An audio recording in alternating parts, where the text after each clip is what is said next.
तक्षक नाग ने उस राजा को इसलिए नहीं डसा क्योंकि वह कमजोर था, उसने इसलिए डसा क्योंकि राजा को लगने लगा था कि वह धर्म से बड़ा है। राजा परीक्षित बड़े राजा थे, राज्य विशाल था, शक्ति अपार थी, लोग उन्हें धर्मराज कहते थे। लेकिन धीरे धीरे राजा खुद को धर्म समझने लगे। एक दिन राजा शिकार करते हुए जंगल पहुंचे। प्यास लगी, उन्होंने एक ऋषि को ध्यान में बैठे देखा। राजा ने पानी मांगा, ऋषि ध्यान में थे, वे नहीं बोले। राजा को लगा मुझे उत्तर नहीं दिया गया। राजा का अहंकार आगे बढ़ा।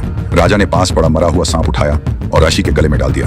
राजा हंसे और वहां से चले गए। जब ऋषि के पुत्र ने यह देखा तो कहा, जिसने तपस्वी का अपमान किया है उसे तक्षक नाग दंड देगा। यह बदला नहीं था, यह धर्म का नियम था। तक्षक कोई साधारण सांप नहीं था, वह नागों का महान योद्धा था। वह विश्व नहीं, नियम था। जब तक्षक चलता धरती चुप हो जाती थी, जब वह आता काल तय हो जाता था। राजा को श्राप का पता चला। राजा डरे, लेकिन घमंड अब भी जिंदा था। राजा बोले, मेरे पास मंत्र हैं, ब्राह्मण हैं, पहरे हैं, तक्षक मुझ तक नहीं आ सकता। राजा ने महल को किले में बदल दिया, ऊंचे आसन पर बैठ गए। राजा को लगा मैं सुरक्षित हूँ, लेकिन अधर्म का अंत अवश्य होता है। 7वां दिन आया। तक्षक ने विशाल रूप नहीं लिया। तक्षक एक छोटे कीट का रूप लेकर फल में छिपा। महल पहुंचा, राजा तक पहुंचा और दंश किया। जैसे ही दंश हुआ, राजा समझ गए न तक्षक छोटा था न दंड हल्का, बस धर्म पूरा हुआ। तक्षक ने राजा को इसलिए डसा क्योंकि राजा धर्म से बड़ा बनने लगा था, और धर्म किसी को बड़ा नहीं होने देता। जिस ऋषि के गले में राजा ने मरा हुआ सांप डाला था वे महर्षि शमीक थे, और जिसने श्राप दिया था वह उनका पुत्र श्रृंगी आर्षि था। धर्म, रहस्य और इतिहास की ऐसी ही रोमांचक कहानियां सुनने के लिए हमारे चैनल को सब्सक्राइब करें।